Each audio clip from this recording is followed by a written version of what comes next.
Podcast consumers oftentimes have to search for the right podcast, and it takes forever. You can never really find a great one. You know, not every podcast is awesome like The Hard Luck Show. If you listen to mine, your search will continue. My name is Eric Zane. I host the Eric Zane Show podcast. I would like you to try it out and see for yourself how much it stinks. That's ERICZANE Show podcast. Now, I got to warn you, my show is not safe for work. I swear like an idiot. It's not safe for anybody, really. I'm kind of a loud mouth, but you will not have a hard time figuring out what side of an issue or a stance I'm taking on whatever. It is a comedy podcast. I like to troll people and have a lot of fun. I describe it as news, nonsense, and my personal adventures. The Eric Zane Show podcast. Check it out wherever you download podcasts. And now it's time for an actual good podcast. Another edition of The Hard Luck Show. Hello, this is Discover, and we take customer service very seriously. We know that if you have a question or concern about your credit card, that's a serious matter, and you need to talk to a real person about it. So we offer around-the-clock access to seriously talented representatives in the USA. Again, it's a serious endeavor. The only funny thing about it is Bob. If you call us and Bob answers, you're in for a treat. Get 100% US-based customer service and talk to a real person day or night. Discover. Exceptionally common sense. You know when you order a new video game, or a golf club, or a blender, and then it arrives at your door, you get a little thrill. Imagine how much more thrilling it is when you order a new car. With Nissan at home, you can shop for the perfect ride and order it without ever having to go anywhere. Sure beats a golf club or a blender. Buy a new car entirely online with Nissan at home. Delivered direct from dealer to driveway. Thrill starts here. Services may vary at participating dealers, subject to applicable law. See dealer for details. Hey guys, this is Sean. Stay tuned at the end of the show for some extended bonus information from one of our guests.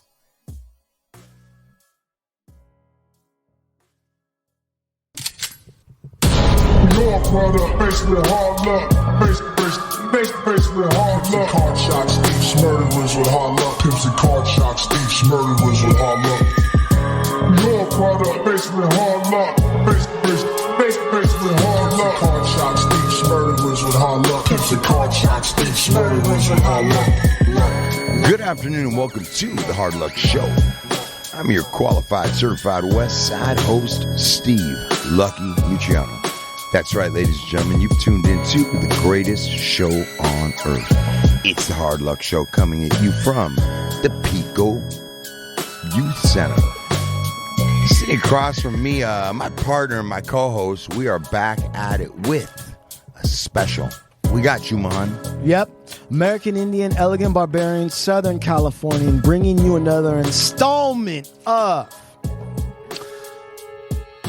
a collaboration with California Families to Abolish Solitary Confinement, granted by Unlock the Box, produced by Danny Murillo and The Hard Luck Show. And today we will be talking about the hunger strike and the agreement to end hostilities. And with us, of course, we have the audio samurai, Sean Lewis. Old Blue Eyes. We have the showrunner extraordinaire. His name is Schwartz. Okay. And joining us as well is we have Gentleman Jack, who, as fans recall, came in and did a show just about him and his story. His journey. His journey. And we also have what is affectionately known as Pickles, but what is the proper name? My name's Angélica Camacho.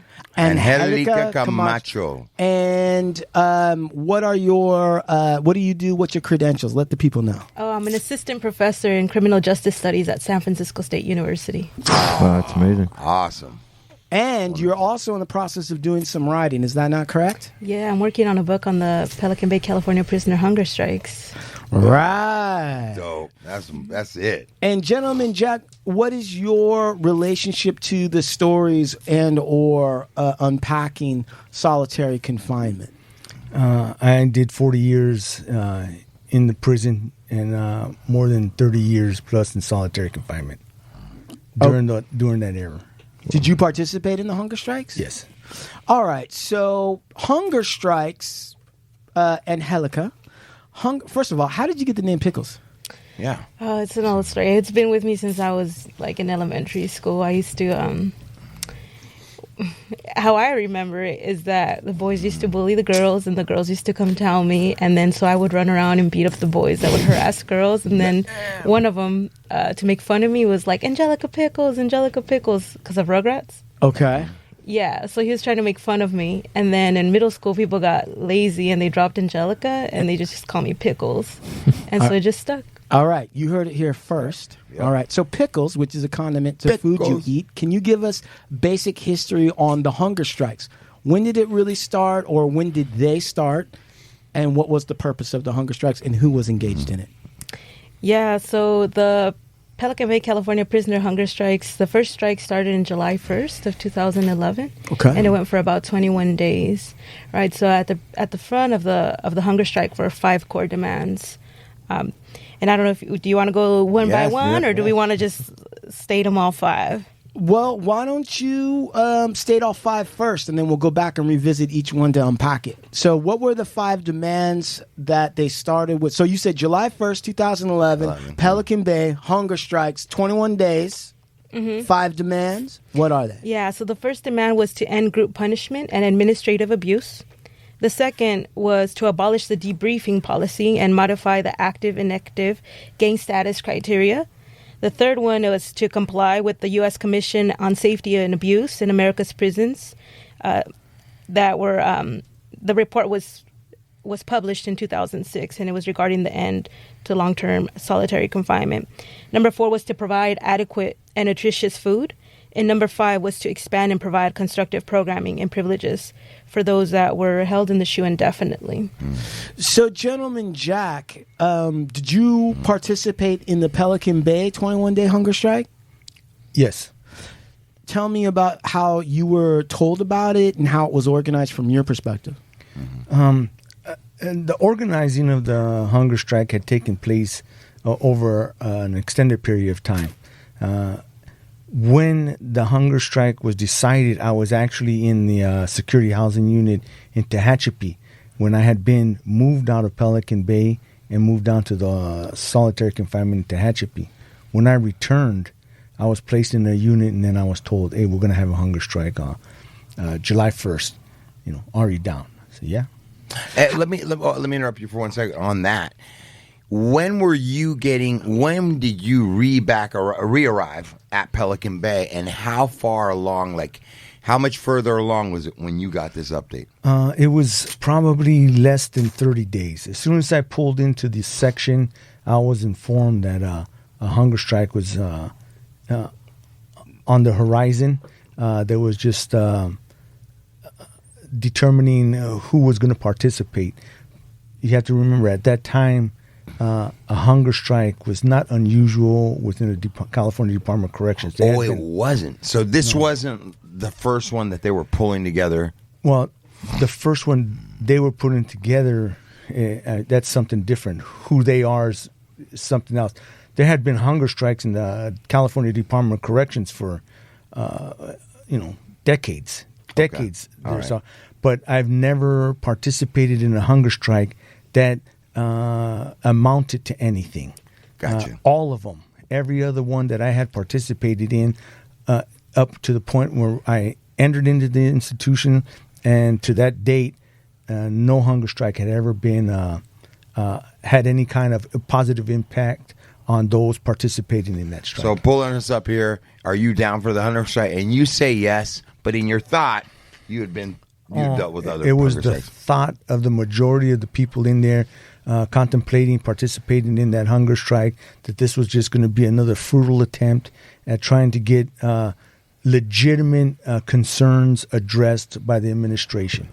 So how does somebody that was in your situation, are you informed that there's going to be a hunger strike? I'm assuming no correctional officer wasn't like, hey, Jack, you're going to do a hunger strike. No, it was all, through the grapevine, underground, people talking, crossing in the halls. Hey, did you hear? Hear what? There's talking about a hunger strike. When? So that, you only got a couple seconds as you're passing in a hallway. Right. You're being told by the guards, don't be talking, don't be communicating, don't be looking. And you're saying, what you're saying to them, and you're giving the message out in the 2 seconds it takes to pass by somebody else. So the message was, hey, there's going to be a hunger strike. Your only response is when, and then you move on, and then you wait for somebody else to come back and say July 1st. July 1st. That was the date. So the day one of the hunger strike, let's say, right? Yeah. And so what do you do? Like, how do you?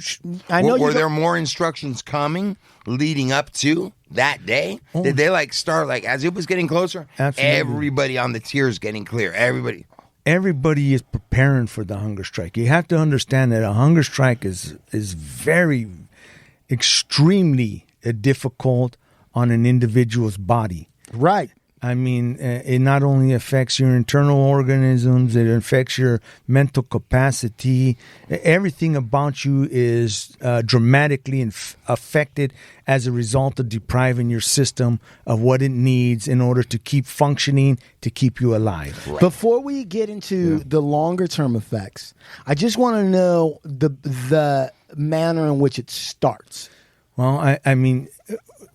You prepare for it. You start eating everything you can. You build up as much body weight as you possibly can. You put it on 5, 10, 15 pounds, as much as you could put on before the date starts. So at least when it starts, your body has something initially to consume before it starts to have a traumatic effect on your internal organs.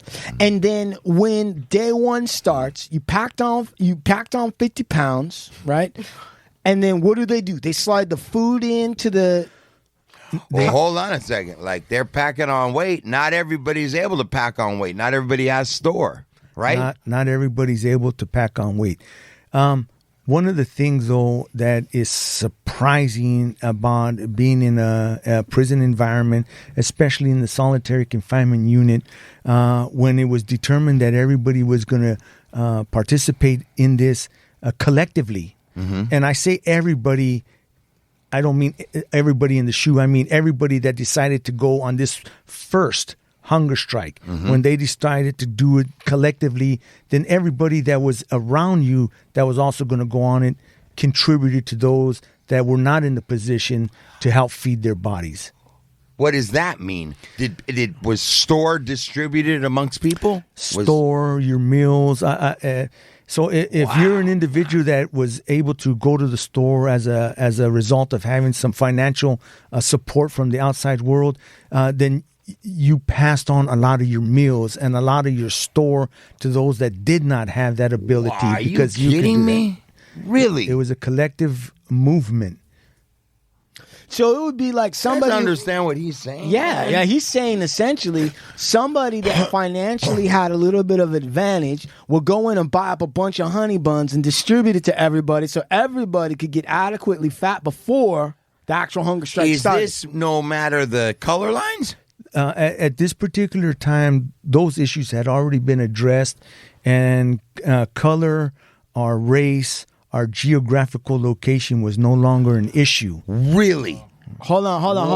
That's big, man. What you're saying. Hold on. So that would go to the end of hostilities portion of this discussion. It would. Okay. So we should back up a little bit. Yeah, go ahead, Angélica. Take us the history of because when the first hunger strike took off, there was about 6,600 prisoners who refused food, and those that were at the front of the strike, the representatives were, which are known as the SHU Short Corridor Collective. I don't think that they were expecting that many people to actually participate in the hunger strike. From what I'm able to gather, they were at the beginning in the beginning of the strike only really counting on a solid 50 prisoners. So they didn't think that it would spread to this size, right? And so, what initially gave rise to this strike? So, as Jack was sharing, is that there had already been efforts at hunger strikes, right? So. Right. Part of what led them to want to come across races and organize and unite across races and across classifications to be able to advance this movement was that they had already, tried to go through the courts. They had already launched hunger strikes in 2001. They had already exhausted, trying to file grievances. And so this was kind of like a method of last resort, especially because many of them were growing older. Some of them were lifers.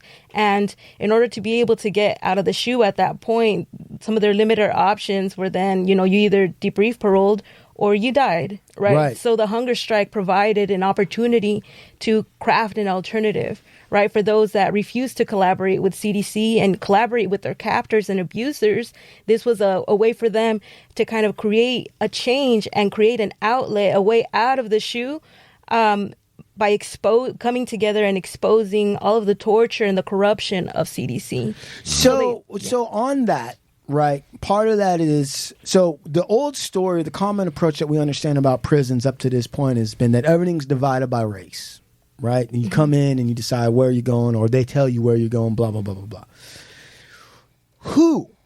I want to know who amongst each organization has to have a conversation to end hostilities between various groups inside prison so they can do a collective activity that actually is going to make a difference. Who has to have that conversation?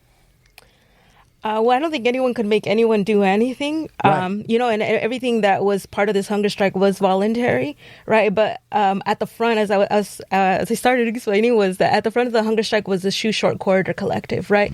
And the Shoe Short Corridor Collective came together, right? So it was, a multiracial alliance that represented New Africans, the Black population, Mexicans of all walks of life, whites and others who had realized that they were being murdered, right, and that they were dying at the hands of CDCR and the CCPOA. So they came together, and they came together because they were a group of men were in the same pod together. I see. Wow. Yeah, they were in the same pod in the short corridor. So first, real quick, what's a short corridor in the shoe? What is that? Do you want to explain a little bit about that? So Pelican Bay State Prison is a large institution. They have general prison population where prisoners are housed and they have access to employment, they get the yard and things, positive things of this nature.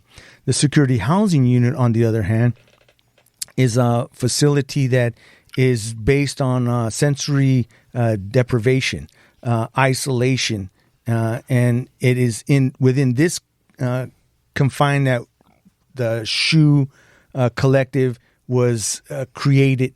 And what happened is Pelican Bay, in their attempt to further isolate and segregate individuals, they came up with the idea that anybody that they believed had some type of influence or was capable of providing some positive direction, like jailhouse lawyers, litigators, people that had been in the institutions and jails for a long time, anybody that had a positive reputation. They created a section within the Security Housing Unit, and they moved everybody to this corridor, the short corridor. It was 4 blocks out of the 24 blocks. They cut off 4. And they moved everybody that they could classify in this manner to those 4 sections. And that became the short corridor because the corridor itself was architecturally shorter than the other corridors where everybody was in. So let me understand this real quick. So basically they took all of the leadership or people who were able to at least do some kind of legal advocacy or whatever it is, and you're telling me that the CDC's great idea was to put those guys together? Right. Well, you have to remember that at the time they did this, there was not a determination or resolve amongst the population to coexist together. Right. Okay. So they put, let's say, 2 blacks in one cell, 2 northern Mexicans in one cell, 2 southern Mexicans in one cell, 2 whites in one cell, hoping that the racial divide and the geographical locations would continue to work and these individuals would exist by themselves, alone, in their cells, without reaching out. And they would have more control. So unwittingly, the CDC actually sowed the seeds of their own demise. They absolutely did that. So I want to back up a second, just so that people are understanding. when Pickles are referring to Pelican Bay is a fully functioning prison. Okay, Pelican Bay has a main general population yard, okay, or yards in the prison where prisoners can live amongst each other, get visits, whether they be regular visits, conjugal visits. They can have jobs, they can have education, they can have full canteen, they can, okay, and interact, and it works as a regular kind of low-level prison with all the things you might see on TV and hear about. The majority of the prison is divided, is built in buildings that were designed for solitary confinement and to segregate everybody that were known to be a threat to the institution. Gang members, violent offenders, okay, all these people. Within that, there's even a smaller section where people of real influence, people that were running lawsuits, like he said, people that were really giving the CDC a run for their money and a headache, they put them in what they call a short corridor. And the corridor was actually short, and that's where they housed them. They thought that by keeping them segregated away, that all the segregation that even the population of the prisons had implemented themselves would keep these men separate with each other. But it's interesting what you're saying, because what the CDC did, though, by trying to isolate the leadership by the old racial classifications, they actually gave them the space. The space and the opportunity to make a collective that would end the hostilities, right? So to kind of reiterate, Pelican Bay is Pelican Bay State Prison has a general population. It has the SHU unit, right? The SHU unit is what we're talking about. That's where the hunger strike was organized. But within the SHU unit, there's a short corridor, right? So within the short corridor, within this pod, and one of these pods that are D1 through D4 is what the short corridor is. You have Sitawa, right? You have Antonio Guillen. You have, give me a second.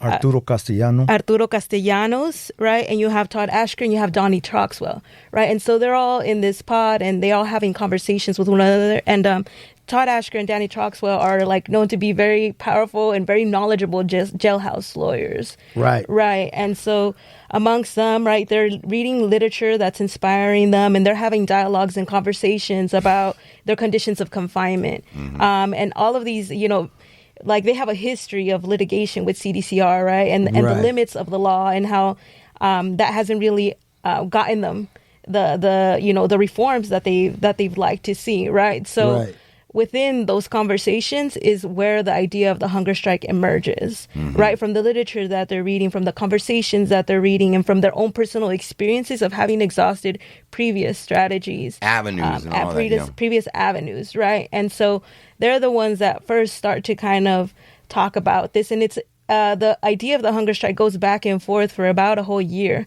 right? So it's all this dialogue and conversation. And some of them were very pessimistic about the idea of the hunger strike because they had already previously tried that. Right. And some of them were like, these fools would like celebrate if we died. They're going to let us starve to death. Like, they don't care. Yeah, they'll help us starve to death. Right. Yeah. Okay, so before we get to the difference, now I want to return back. Here we are with Gentleman Jack. We're sitting there. It's day one of the hunger strike.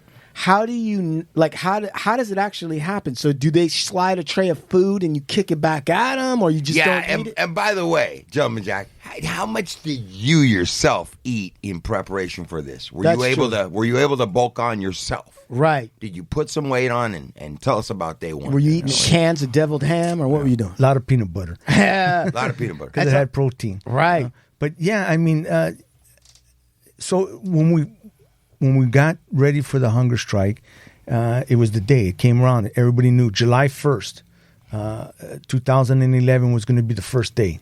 Yeah. And everybody got up. And everybody still felt good, those that were participating. Those that weren't, of course, You know, they ridiculed the people on the tier. I don't know why you're not eating. You know, it's not going to amount to nothing. You know, normal banter and communication amongst men living in concrete boxes. Right. What's the ratio, though? I want to know what the ratio's like. Yeah. Well, it depends where you were at, what pod you were in, who you were around. So how is the food delivered though when you're in the cell? How do they deliver the food to you? The food was delivered in the same manner. A guard would stack trays up on a rolling cart, roll that cart into the pod, and then the guard would walk up to a cell with a tray in his hand and say, do you want to eat? If you do, step back. They would unlock a tray slot that was cut into the steel door of your cell, and they would slide the tray through that steel cut door and then close it and lock it back up, and you were left inside the cell with the tray with the food that you were going to be consumed. They were picked up in the same manner. Mm-hmm. If you refused meals as a result of the hunger strike, when the guard came to your cell, you just told him, I don't want it. Pass me up. That started happening quite a bit. The guards were going to cells and people were saying, pass me up. And they had to wheel those carts back out the pods with trays stacked on them. And to them, it was foreign because when you're living in a concrete box and you're offered food, you take it. Right. This was not the situation on this day. This particular Okay, day. so right there, right? I got to imagine. First day, everybody's strong, right? And the guards might have been a little bit disoriented, but probably on some level, they're like, yeah, this is just day one. Yeah, they knew. They absolutely knew. And those that weren't participating in the hunger strike absolutely knew that it wasn't going to last. And if it did last any amount of time, it wasn't going to produce any positive outcome. Right. So it's like, if you want to starve, that's on you. I'll tell you what, I'm eating a big barbecue sandwich right Absolutely. now. It's tasty. Well, and to emphasize the point that you just stated, on July 4th, the 4th of July. Holy shit. They rolled in carts into the pods. Oh, I heard about it. Go. And they had double cheeseburgers, hot dogs, watermelon, chocolate milk. I want to eat that They now. had all this food, and they just yelled over the tier, whoever wants to eat, you can eat as much as you want. Let us know and we'll bring you the food. As many trays as you want. Okay, stop. Hold on.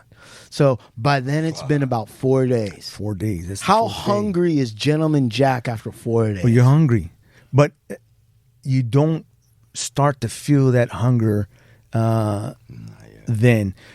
You feel the hunger the end of the first day and the beginning of the second day. Soon your body adapts to it and you don't feel the hunger. And it's not until about the 6th or 7th day that you start to feel dizzy. If you move quickly, if you get up, if you're moving around, you start to feel lethargic. You're unable to concentrate and hold prolonged conversations with somebody because the effects of not feeding your body are starting to have their toll on your internal organs, including your mental capacity. Angélica Camacho. Yes.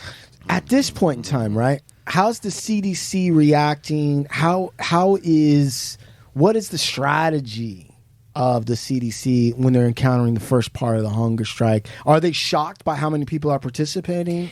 I think so, because I think that for the most part, they didn't take them very seriously. They didn't think that they'd be able to organize at this level or that the message of the hunger strike would spread so widely. And I think also that they counted on the fact that, society was very supportive of tough on crime legislation and that they really, as a society, we heavily dehumanize people who are criminalized and people who are behind bars. So they didn't really think that the public would support them, especially because of the reputation of Pelican Bay and the people that are within Pelican Bay. They're always considered to be the worst of the worst. So I think that they really underestimated the capacity of their message to get out and to touch people and for other prisoners to stand in solidarity with them and to identify with the message of that movement. How did how did it get bigger? How did the knowledge of the movement get bigger to the outside world? Because you're right. Like, on some level, you go like, well, so some prisoners are, who are already in trouble, right? What do we care if they're not eating or not? How did it get to a place where the general public started, or the media started to take notice of this? Well, the families were a really huge component of it, because the families came out in huge numbers and really showed that love and support for folks that were inside, and they were able to kind of intervene in the narrative that CDC had for so long of painting these men as the worst of the worst. And that's one of the things that I would say was actually beautiful. The hunger strike. I think there's a lot of horror, there's a lot of pain, and it was a nonviolent protest that actually wasn't nonviolent. It's just that the folks inside decided to harm themselves, their bodies, rather than reacting outwardly, right? But that hunger strike caused a lot of harm to them. But anyway, so I don't get off track. Part of what becomes so powerful, I think, of the hunger strike is that families come out, right? And you got to realize this is 2011. This is pre-Trayvon Martin, right? So, like, right now we're in a whole different era of, like, critiques around incarceration and defund the police. Like, this is 2011, right? Like, the CDC system is, like, warehousing people in gyms because they don't fit within, like the 33 prisons that they already have, right? Right. Ad segregation is at, like, 9,000.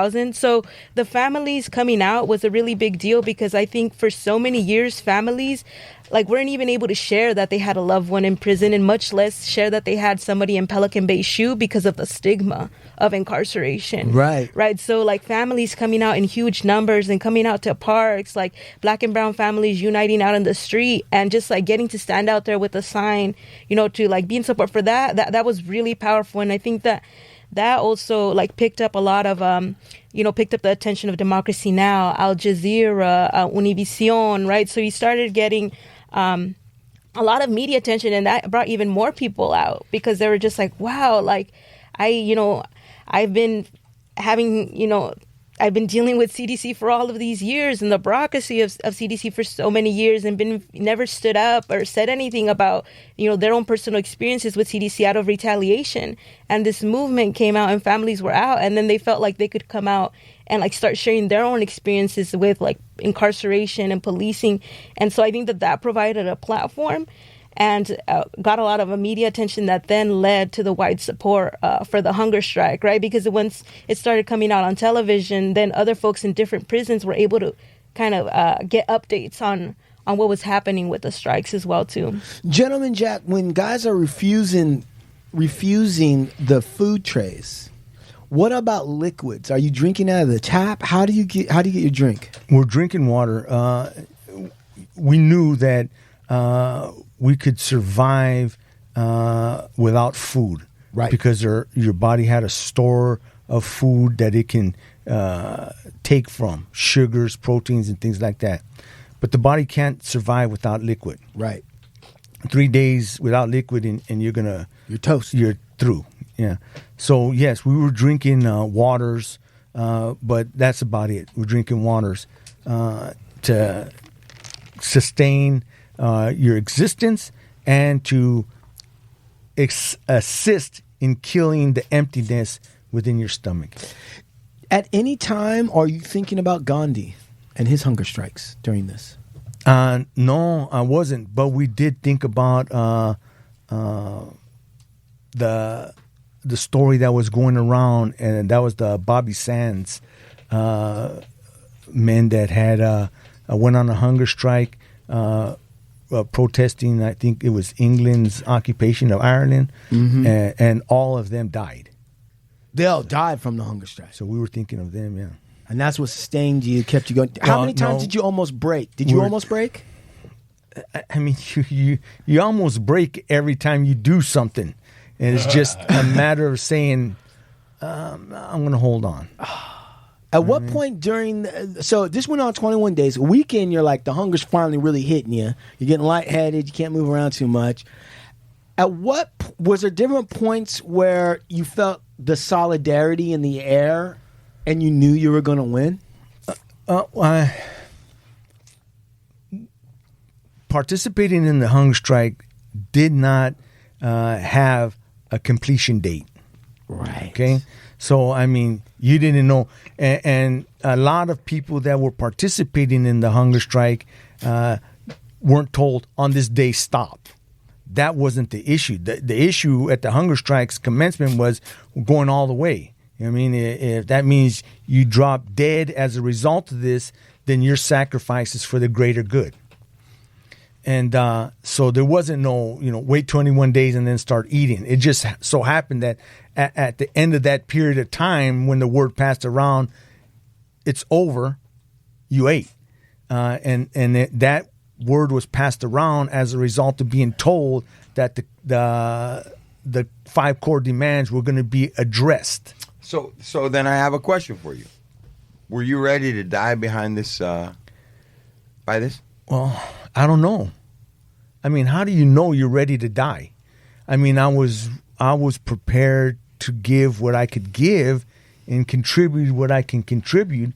But how do you know what you're prepared to give until you can't give it no more? Man, that's a real answer. I would agree with you. I would imagine the guys that I know that are in places like that, when they say they're going to do something, it's usually going to happen. Hey, and when you get guys that have been locked up in a hole for that long say they're going to do something, I believe that there was a lot of those men that would have died just like the people you were reading about. Yeah, but it just stopped them. I don't think those guys, when they made the decision, I think they made a decision on a much deeper level. Not like you're saying. I think they made it with the intention that we may die doing this. But I take Gentleman Jack's point too, which is like, I mean, yeah, I was committed, but how do you know? We got to 21 and the 5 demands were being addressed. But that's a real answer. How do you know until you're confronted with that final? At the 20th day, I mean, was your pants like falling down to your ankles? I mean, what was your physical situation on the 20th day? We didn't wear pants in the hole. Only boxers. Were the boxers falling around your boxers ankles? and socks. Things were getting loose. You know what I mean? But Things were getting loose. Things are going real loose. But you have to remember, those are not things that people thought about. Right. I mean, you're thinking more about simply surviving that particular day. So you weren't looking down and going like, God damn, I got abs. I got a 6-pack right now. You weren't doing any of that. And believe it or not, there were still people exercising. Oh, yeah. No shit. I would imagine so. What about you? I mean, were you just like, if you stood up on the 20th day too fast, would you get lightheaded? Absolutely, you get dizzy. You stagger around and you sit your ass back down. God damn. Jack, at what point in time during this do you start to, like, how do you start to understand that you guys have gained, like this is really something that's gone way bigger than what you guys expected? Nobody thought that many people were going to go. Right. So when you hear the number, 6,600 people are on a hunger strike, right, you sit back and you say, man, I'm one of them. Right. I'm one of those people. And you feel proud for being able to say, I'm one of those people. Right.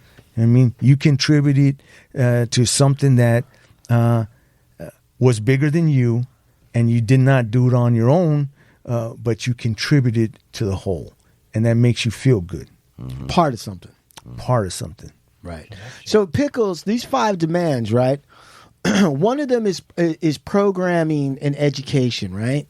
That would be part of like the 5th demand, which was programming and education. Why were people hunger striking for that? What was the need for that? I think if you look at the hunger strike and you really analyze the movement, it's a critique of like the incarceration, right, and the conditions of confinement and incarceration, and whether incarceration really does create safety and security, right? Because safety and security becomes a marker for why they justify that type of confinement, right? And so part of asking for productive programming and access to education is because they wanted the opportunity to be able to work on themselves, right? And they had a whole different philosophy on how do you actually prevent violence? How do you actually reduce violence? How do you actually stop crime, right? And so looking deeply at it, it is part of that critique. And ultimately, Because there's so many layers to this, right? So for some of the folks that decided to go on the hunger strike, like a lot of them were lifers, right? And they were being held in the SHU indefinitely, which means that there's not really a date for you to be able to get out of the SHU, right? So some of them had spent like 10, 20 years in the SHU. They had been there since 1989, right? So for them, especially those who were lifers and who were in the SHU indefinitely, there was no probability of them ever being considered for parole, right? And much less leaving the SHU, right? So it's like, how do you then live for the rest of your life, right? So like, if you're gonna die in the SHU, right? Like how do you see yourself living in these types of conditions for the rest of your life? Let's address this real quick, because I'm assuming that there's some Trump supporters out there that are going to say something to the effect of, their critique of what you just said would be something to the effect of like, who cares how those people live? I mean, they're in there for a reason, right? They broke the law. So should I care about the quality of their life while they're in there? What's the counter argument to that? Well, if you ask me, I think I would have a different perspective because I'm a prison abolitionist, right? But in terms of the hunger strike, they were not prison abolitionists, right? So like, I remember listening to an interview by Alfred Sandoval, and he said something along the lines of like, they assume that, that because we're prisoners and we're considered criminals, that they could dehumanize, right, us, and that they can, they don't understand that us being, serving a sentence is our punishment, right? And that it doesn't give them the, the right to degrade us, right? So partially this movement was, trying to talk about how everyone has a right to live a dignified life, right? So their punishment is to be behind, to be withheld within prison, right? They're given a sentence. And that doesn't mean that you get to degrade them just because CDC has placed a label upon them and alleged that they're prison gang members, right? So that's part of the SHU. Yeah. The part of being in the SHU is the whole, and the 5 core demands is contesting the way that they're validated to be placed in the SHU. And the thing is that people were held in the SHU indefinitely because they were assumed to be prison gang members. Right. They're there for a label, not for what they've done, right? So they're there for who they're assumed to be, not for something that they have committed, right? And part of what the hunger strike was talking about in the first demand is, you need to hold people individually accountable for what they do, not as a group, right? Mm-hmm. So what did that person do? And hold them individually accountable for what they did. But you can't hold somebody, and it's not, it's not just, or for them, they make arguments for constitutional law as well, too. It's not just to hold somebody in 1989 just because you say that they're part of the Mexican mafia or they're part of the Black guerrilla family when they don't have any rules violations for decades, right? And not only that, but you're criminalizing them for being part of a gang prior to it, like that. It wasn't a crime to be part of a gang when some of these people joined a gang. Right. So, Gentleman Jack, same question to you. Like the Joe Arpaios of the world are going to say, who cares what goes on? I mean, that's easy to respond to. I mean, you would ask them, what have you done wrong, and should you be punished for the rest of your life as a result of that wrong? Mm-hmm. Or should I provide you an opportunity to correct that wrong? That's the simplest form that you can do it. You know what I mean? There's a saying that we are more than the worst thing we've ever done. Mm-hmm. But in this particular case, I mean, Pickles is absolutely right. Over 89% of the people that were in solitary confinement indefinitely had not violated any rule or regulation of the California Department of Corrections, aside from being presumed identified as being an associate or a gang member by an undisclosed confidential source. Right. So we've gone on another show. Criminal. We've gone on another show and talked about the validation process and how broken that was and how easy it was to manufacture evidence and not have it tested, right? Another piece of this is also the incentive to quote unquote debrief. So I'm imagining, as I'm listening to you guys talk, that there's somebody who got put into a situation and they don't know why they're put in there other than some confidential informant said something, but they can't test it. And they're told you can debrief. Now, I can imagine there might be some individuals after enough torment in that scenario might debrief falsely in order to get out. Well, I mean, it's similar to what they discovered in the black prisons during the enhanced interrogation techniques. Right. When you push a person beyond their capability, they will say and do whatever they have to say or do in order to extricate themselves from that position. It was not unusual for someone to make a statement against somebody else for their own personal gains. Right. But aside from that, the fact that someone would have to be subjected to that, simply because the Department of Corrections was exercising a technique for personal benefits that tortured other human beings, in and of itself is horrific to think about. And that was the case here. The security housing unit was designed with sensory deprivation of an individual. And when that in and of itself didn't have a large enough impact on the population that was housed there, then other techniques were developed in order to enhance that extraction of information process. And that's what we were living with in the security housing unit. So when 21 days goes by and you get the information that the 5 demands are going to be addressed, I'm not even sure that the 5 demands have been fully satisfied, but at least they're going to address it. And they say it's time to eat. And that tray comes through to you. When you don't eat for 21 days, I don't know that you can just go right ahead and eat. How did you get back into eating? You have to eat slowly. First of all, you don't want to gobble everything down on the tray. You just pick up a couple portions and you eat it. Even the Department of Corrections knew that. So when the hunger strike ended, they came through and said, "Hey, don't eat. We're going to feed you just this. There's a piece of bread and a piece of bologna. Eat that today. Tomorrow we'll give you 2 pieces of bread and 2 pieces of bologna." They understand that the human system. They already started acting different. Yeah. Right? Yeah. Right. It wasn't like that when you started X amount of days prior. Oh, no. Oh, guys, we're going to look out. No, it's because now it becomes, now 6,600 people had been on hunger strike, and the Department of Corrections is no longer clothed in their shroud of secrecy. Right. It was all over the news, all over the world. And this was just the beginning. When you get that first piece of bread and bologna, you eat it, can you feel it affect your system as soon as you swallow it? Absolutely. You could taste everything about it. You can imagine the wheat that was grinded to make that piece of bread. Yeah. You know what I mean? You understand that piece of bologna is constructed out of many things, but nonetheless, it satisfied the need to quench your hunger. Right.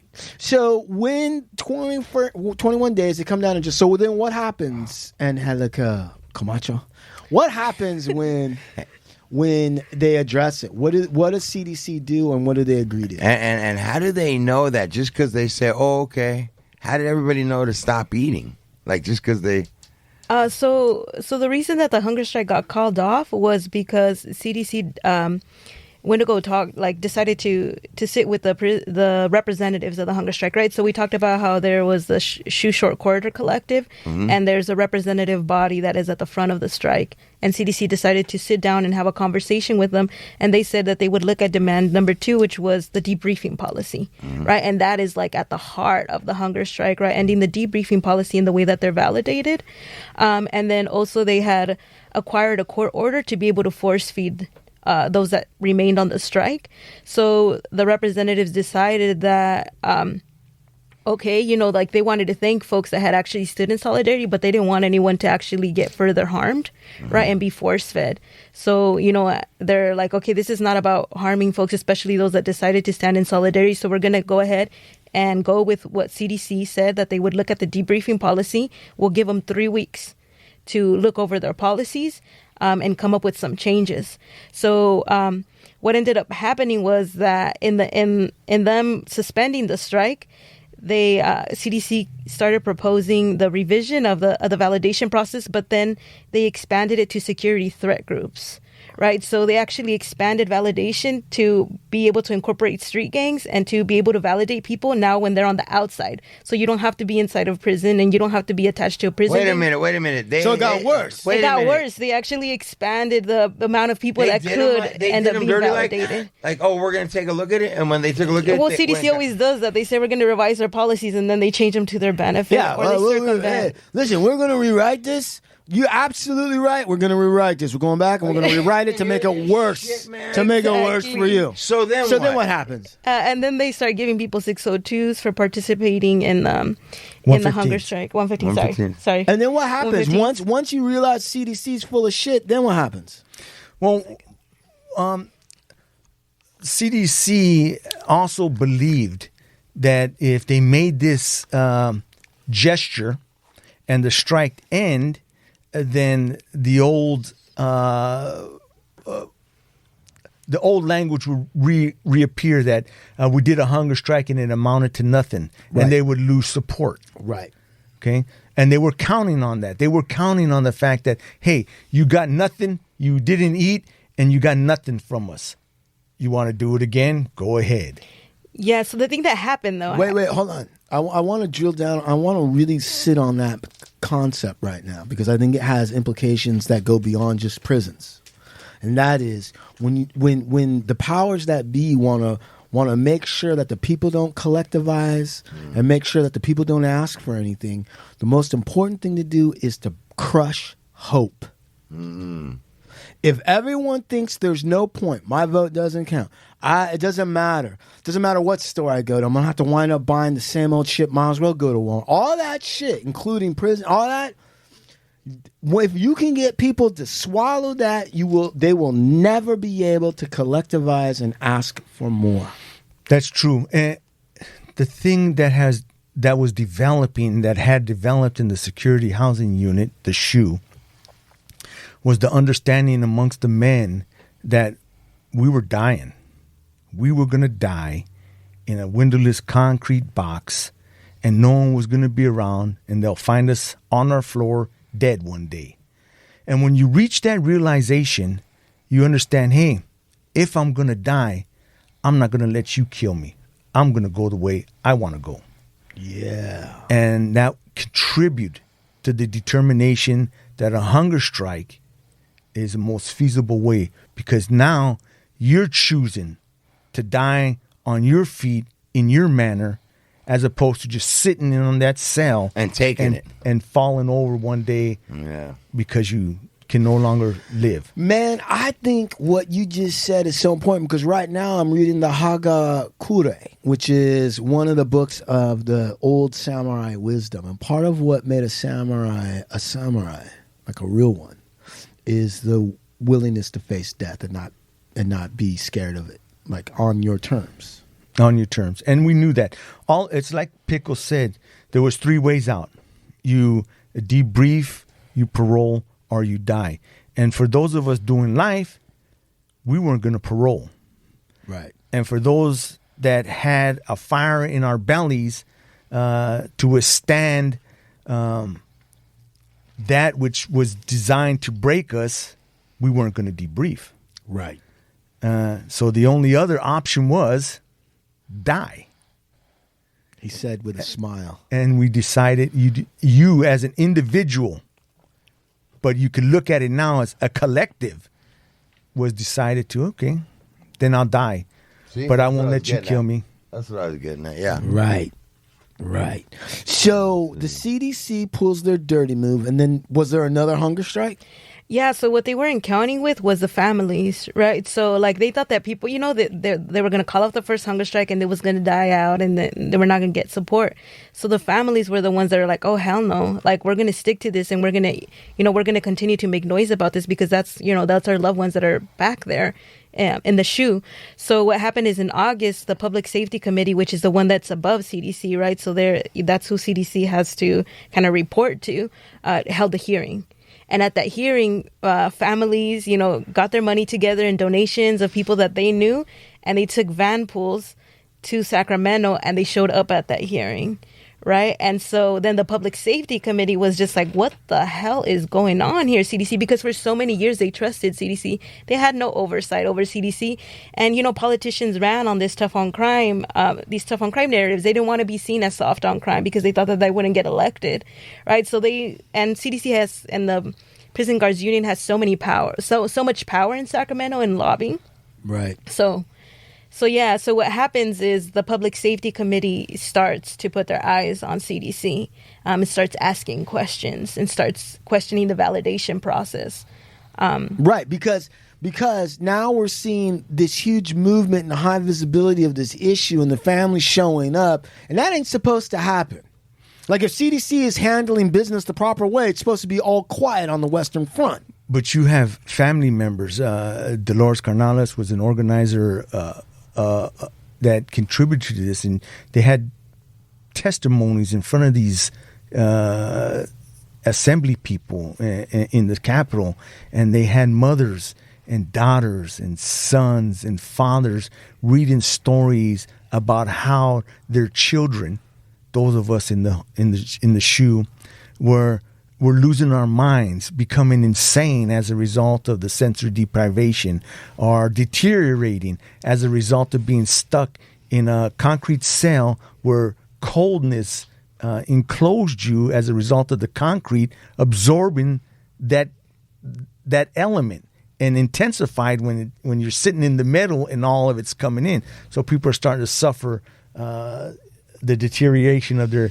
physical being as well. All these things started to happen, and the family members were sitting in front of legislators, and they were reading these stories that were just so horrific that they could not wrap their minds around the fact that the people they had entrusted to address the incarcerated population were inflicting this torturous nature upon citizens of the United States and Californians in general. Right. Fellow human beings. Yeah. Fellow human beings. Man. So once that happens, right, and the committee on, what was it called? The Public Safety Committee. Public Safety Committee. Once they get a smack in the face, and now they're looking at CDC, then what happens? So in the meantime, CDC is responding, retaliating with the 115s, and then proposing the security threat group as opposed to the traditional way of validating. And so those that were the representatives of the Short Corridor Collective were like, this is bullshit, right? So right. So they go back and they decide to launch a second hunger strike. And then that second hunger strike, I believe it's September 26th, was when it starts. September 26th is the second hunger strike, and it goes through October. How many days was the second one? The second one was up to October 13th. So I believe it was about 18 days. Right. What was so historic about this, and that's before we talk about anything in the future, is the impact it had on the Department of Corrections when on that day they were notified that 12,000 plus prisoners were now participating in a hunger strike statewide.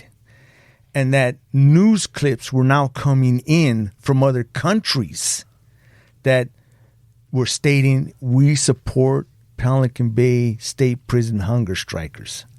And that the national news was capturing these stories and now broadcasting them on Channel 11 and Channel 5 and Fox TV. And that we had become, we were exposing the Department of Corrections billion-dollar scientific adventure to determine what an individual could withstand. Man! So it doubled in participation. Doubled. And so that was basically a real slap in the face of the CDC. They thought that it was going to diminish, and they thought that they were going to be able to push it away, and that they weren't going to have to address nothing, and that all that was going to be the result is that they were going to be able to increase their grasp upon those that were confined in the SHU. Man. And so where did that leave them? So then what did CDC do then? Did they come to the table in earnestness at that point? Supposedly, yeah. So, and then the Public Safety Committee said that they would intervene and start proposing legislation, right? So folks like Lonnie Hancock, and at that point, Senator Tom Amiano was the chair, who's coming from San Francisco. So they said that they would intervene through legislation. So they did have a set of bills that they ended up proposing, but they ended up being cut and not signed by the governor in the end, right? Who was the governor that didn't sign those bills? Brown. Jerry Brown, the supposed socialist moonbeam guy, didn't follow through and sign those bills to help Californian guys that were and gals that were institutionalized. But you have to remember, at that point, we weren't really putting our eggs in one basket. We had the families that were providing us strength. And we had the litigation that was moving through the courts, and it was now being looked at. And we had the men determined to face the ultimate sacrifice. And so you had that three-prong axis working in unison in order to seek to accomplish the 5 core demands. And you have to, when you look at these 5 core demands and you read them, you'll know that none of them are selfish, and none of them are particular to a group, and none of them are self-serving. All of them address a rehabilitative model to assist those upon release to re-enter into the community with a better understanding of how to live a better life. That's super powerful. So where does now they put a cap 5-year on solitary confinement. That still seems too long. So where are we today with abolishing? Well, I think before we could get to that point, we have to talk that as a result of the second hunger strike, there was concessions made. Right. The Department of Corrections made concessions to the hunger strikers and all those that were in solitary confinement. And they gave us... You had beanies by that time. You got beanies. You got a wall calendar. You got a photograph with if you were 1 year free of from disciplinary write-ups. You got a handball and a pull-up bar. Yeah. And so we were allowed to act like a pong game on the yard. Right. Where we could throw a ball against the wall and watch it bang off all 5 walls until it stopped rolling and you could pick it up and do it again. Right. And then you could go inside and look at the calendar to determine what you were going to do tomorrow on the yard. Right. Right. Of course, this did not satisfy the 5 core demands. Right. These 5 core demands, you have to understand, were the foundation of men deciding that they would rather die than to continue living under the conditions that they were being subjected to. A third hunger strike was called because the second hunger strike was called off when they told us, we're going to meet some of your demands. But those meetings was a beanie cap, a wall calendar, a handball. Superficial bullshit. And a pull-up bar on the yard that was just a concrete yard. So now you had a pull-up bar out there. That was it. It didn't meet not one of the core demands. No programs, no education, no nutrition, none of that. None of them. So the third one was called? yeah, the third one was called in 2013, July. So that one began in July 8th. And that's the one that went on for much longer, almost 60 days. Man. 60 days. And what is it so, like not before we even get into that, understand this. When that happened, that morning I was laying in my bunk. It was 5 o'clock in the morning. And a guy that I knew that lived below me on the tier bangs on the wall and yells up to me. And he says, "Hey, are you up?" And I said, "Yeah, I'm just laying here." And he says, "Is your TV on?" And I said, "No." He says, "Turn your TV on, put it on channel 7. So I get up, 5 o'clock in the morning. I turn my TV on. I put it on channel 7. And right there on Channel 7 News, it said 30,000 California prisoners join hunger strike. Man! Wow. 30,000 individuals join in the hunger strike. So that's almost 3 times the second one. Prisoners throughout the state in every institution in California were on hunger strikes, even those that were in the general prison population. All right. And what did the CDC do then? They panicked. And? Pickles? You're writing a book. Come on. Pickles? No, well, exactly that. They panicked, right? Because I think that completely shocked them and surprised them. And they did. It wasn't. CDC didn't move on their own. It was with the pressure of the Public Safety Committee, and it was also with the pressure of the lawsuit that came in, which is Ashker versus Brown, right? So part of the hunger strike efforts is a combination of the hunger strikes, right? The involvement of the family members and then legislation. So the multiple prongs that Gentleman Jack was talking about. Exactly. Right. So you're asking like where we are at now. Yeah. And a lot of people were released from the SHU, right? So they ended up agreeing that, after those that were in the SHU more than 10 years would automatically be released out of the SHU, right? And this comes out of partially the pressures of the settlement and the attention that the hunger strike has garnered. Gentleman Jack, was that the time that you got out of the SHU, or were you in the SHU? I was released 2 years later as a result of the hunger strikes. They just, like Pickle says, all these things were taking place, and they said, okay, we're going to let people out the SHU.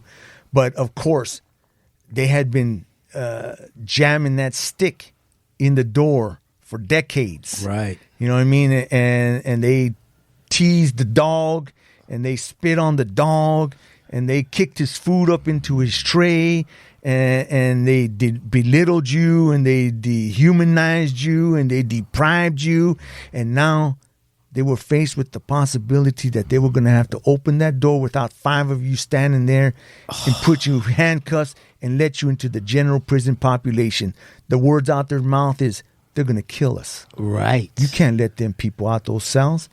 They're going to kill us. So the question I used to ask is, why would you think that? Right.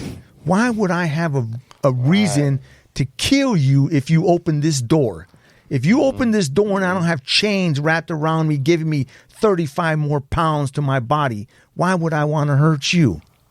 They know one. So did they in those 2 years, right? So so now there's some movement, and they say, yeah, we're going to let people out, and then there's 2 years. Did anybody try to trip you up, get you upset so that you would have another violation of some kind so you couldn't get out? I was in a pod, and I remember a particular event where the guard, a pod is a section in a block. A block has 6 pods, A through E, and each pod contains 8 cells, 4 above, 4 low. There's only one way to open those doors, and that's electronically from a control center that oversees all 6 pods. I was in a pod where there was a mixture of race and geographical locations. As I had told you, 2 blacks, 2 whites, 2 northern, 2 southern. Every door in the pod was open at once. And the gunner was standing there with his gun, ready to get off. And I remember people walked out on the tier and shook each other's hand. And the guard turned around and picked up the phone immediately before even closing the door and says, man, there's something wrong. You know right. what I mean? It's not working like it's supposed to. They're not jumping on each other. We're opening, and they started opening doors. Oh, it's an accident. We opened this door and opened that door at the same time. But there was nobody jumping on each other.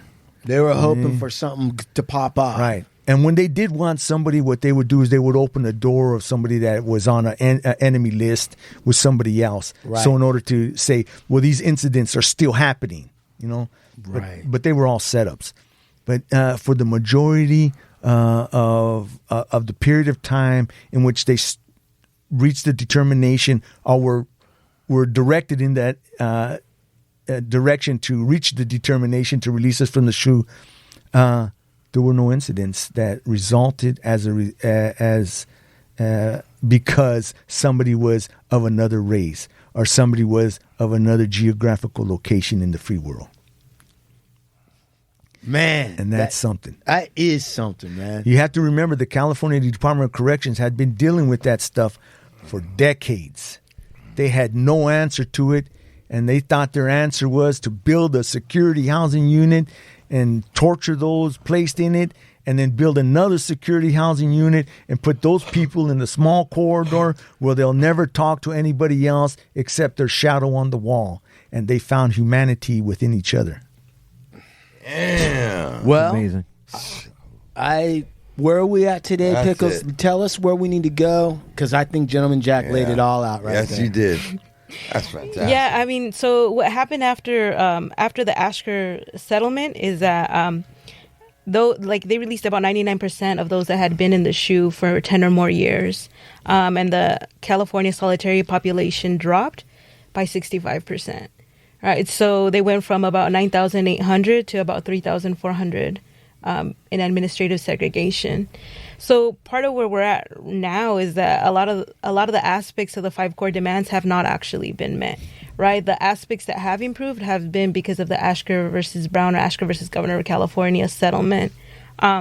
So one of the really big things in regards to what they were asking for was to address the debriefing policy and to modify the active and inactive gang status, right? And I believe you guys have a whole episode talking about gang validation, right?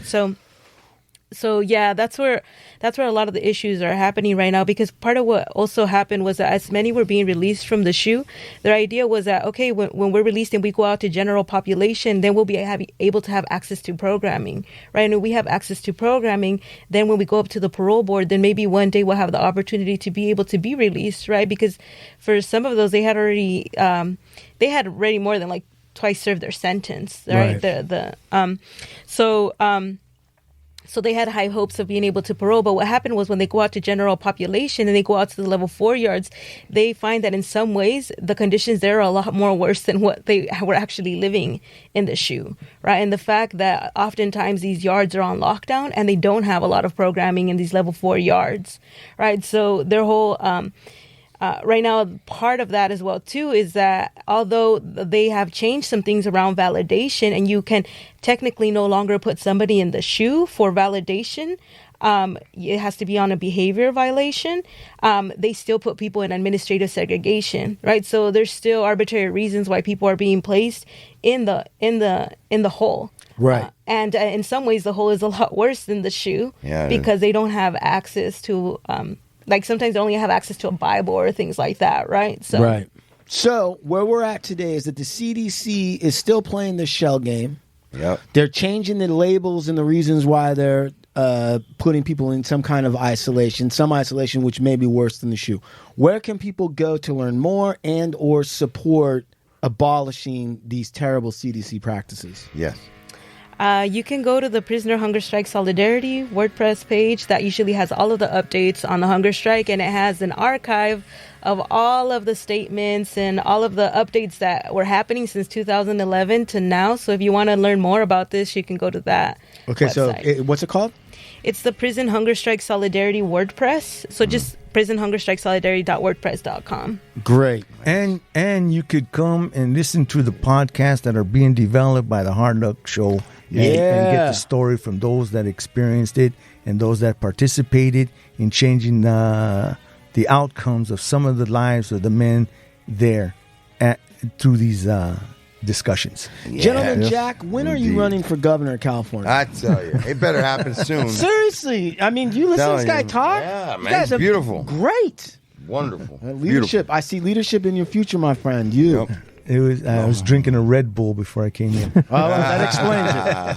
Mr. Murillo, producer. Mr. Murillo, California families again, abolishing solitary confinement. What else? Give a shout out. You got a haircut, I see. Come on. No. Well, for me, it was. I wasn't part of the hunger strike while I was in prison. I was already out. I was a student at UC Berkeley when I got involved. Right. In the third hunger strike, and for me, it was important to be part of that, right? Because I always, at one point in my life, I wanted to see the solidarity between people that had been incarcerated, had been pit against each other, right? And to see that happen, right, for me was one of the most beautiful experiences to be a part of, right? Right. But also, you know, as Pickle said, right, there's still issues that we need to address, right? And one of those that we want to definitely bring to the forefront is the fact that people are not being released, right?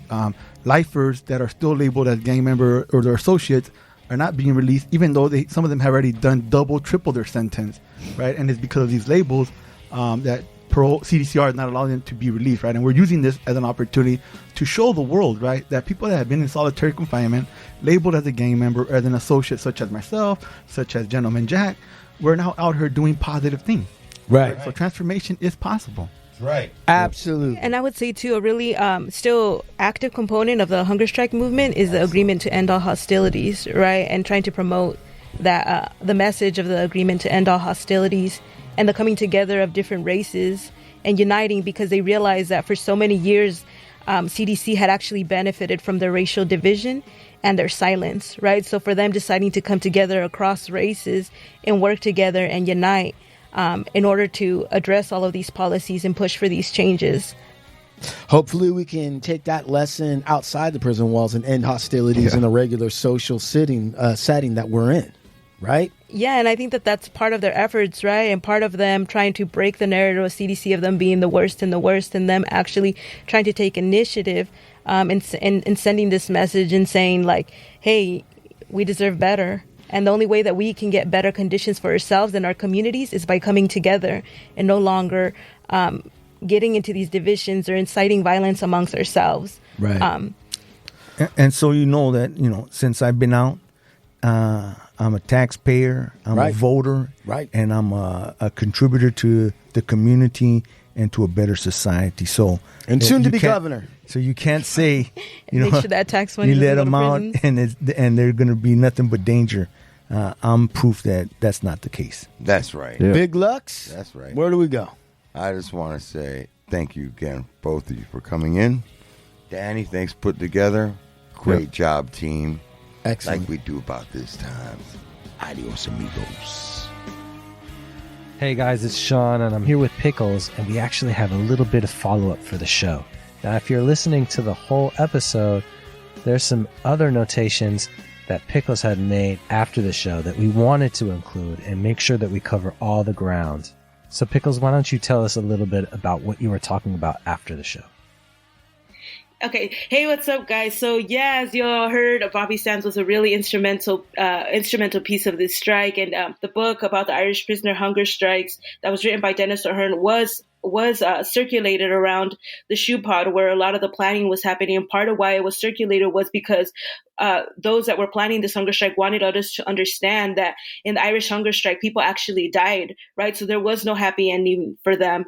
Many that participated were dead afterwards. So they wanted folks to understand the seriousness of this hunger strike. Nonetheless, you know, there's various freedom fighters and revolutionaries that many of those participants drew inspiration from. And, you know, and this hunger strike went beyond Pelican Bay. It went to other shoes across the state of California. There was, you know, participation in Corcoran and Tehachapi, and also in Calipatria, where many were awaiting shoe transfer and ad seg cells for years, right? And so although that was an instrumental book for conveying the seriousness of this movement, they also wanted it to be understood that this was, you know, this movement was to be viewed as its own unique historical event in California prison history. And so it should not be tied to or dedicated to one historical figure, right? Because it was from the inspiration of all of these various movements of resistance and, you know, their own experiences being tortured by CDC, right? So it was not,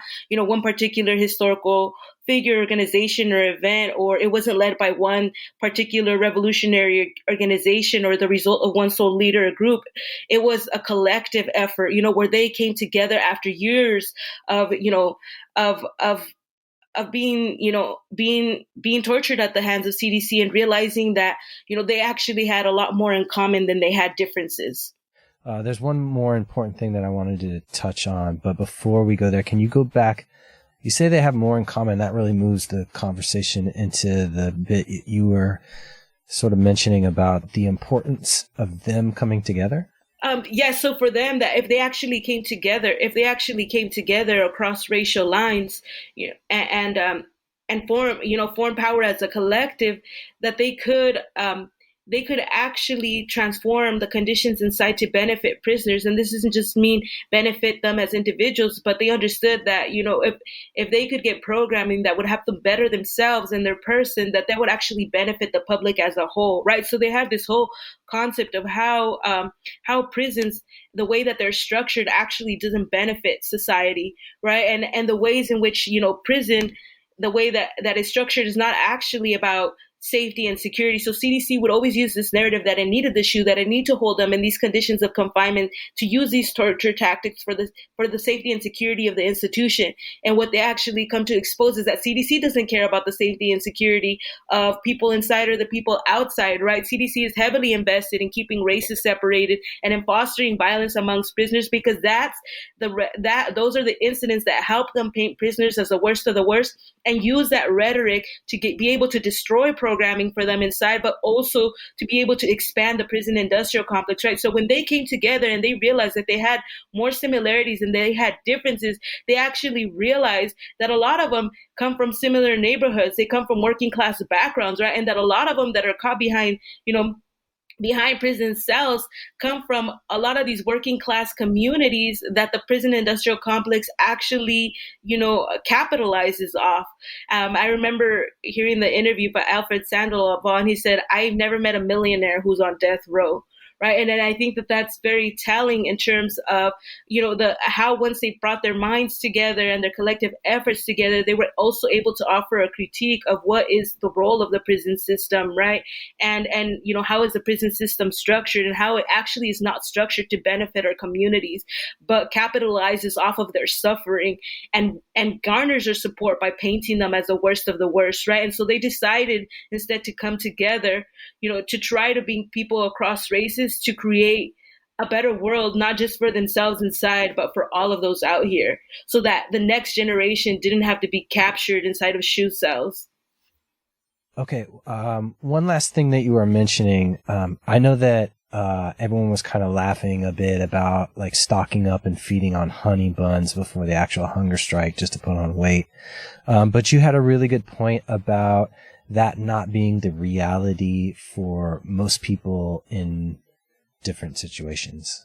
So I think it's really important to understand that the hunger strike experience was different for a lot of was different across facilities and depending on the pod and the person, right? Because, you know, while some people were able to stock up and put on weight, that's not the reality for everyone. So there's people within CDC custody that are indigent, right? And they don't have money on their books to stock up on canteen and you know, and make sure that they're able to put on weight beforehand, right? They don't have anybody that on the outside that they're connected to or family that's taking care of them. So they don't have access to that.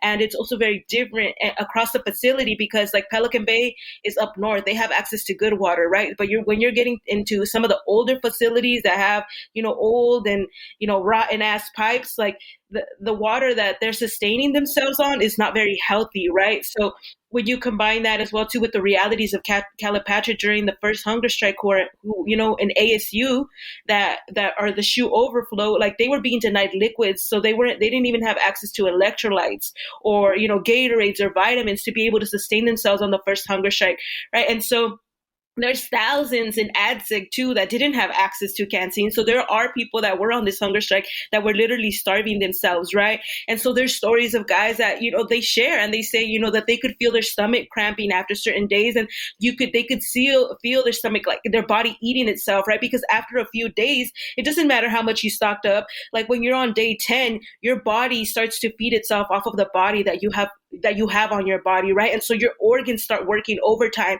And so there's stories of guys that share that, you know, any little movement that they felt, they could feel the heart palpitations up, like going crazy on their chest, because any little movement that they made, like their body was working overtime to be able to sustain them. So people really did starve. And there's a lot of families out here that were suffering with them, you know, and their loved ones who were going in there to visit their, you know, their folks inside who were behind bars, who were part of the hunger strike. You know, there's stories of families saying, I went to go visit my loved one on the 15th day and he had already lost 20 pounds and he doesn't want to stop. because he says that he's going to go all the way, right? And so, and especially in the third hunger strike, when people were going on for 60 days, there was people going in there visiting on the 40th day, like into the 40th days, and their loved ones were not showing any sign that they were willing to stop, right? Because some of them, like Jack had shared, like some of them were ready to die that way, and they knew they were lifers. They knew that they were going to die in the shoe because they were going to be kept there indefinitely if things did not change, right? So they rather go out this way than go out at the hands of CDC, right? And so many of them were also like there as, they had been there a very long time and established, medical conditions over time. And they experienced medical neglect from CDC, and the same was happening throughout the hunger strike, right? So there are many that passed out because they didn't have access to vitamins, they didn't have access to electrolytes, and they were not eating, right? And so especially in the third hunger strike, in Corcoran, the CDC going in and putting sandbags under the on the bottom of the cell so there's no fishing. They went in and they took all of their canteen, right? And this is a strike that lasted 60 days, right? So it is very serious. And there is a lot of people that have suffered, and it wasn't just the people inside that were suffering; it was their loved ones on the outside too that were hearing all of this, and not only hearing that, their loved ones were starving, but some of them were also hearing about how the shoe really was for the first time because their family had kept that a secret because they didn't want them to know their conditions of confinement so that their moms and their sisters wouldn't have to suffer. But once this hunger strike blew up, all of that was exposed, and now their families knew, right? And so I got to see all of those mothers suffering and crying and tormenting themselves over this hunger strike. Wow. It's amazing that this movement did open our eyes a bit and really continues to. I want to thank you, Pickles, for doing the show and especially for doing this follow-up. Hopefully we can bring some more eyes and ears to the issue. Okay, thank you so much, Sean. I really appreciate you. Thank you for doing that extra work. And thank you guys for listening to this extended segment. See you on the next one. Adios from the Hard Luck Show.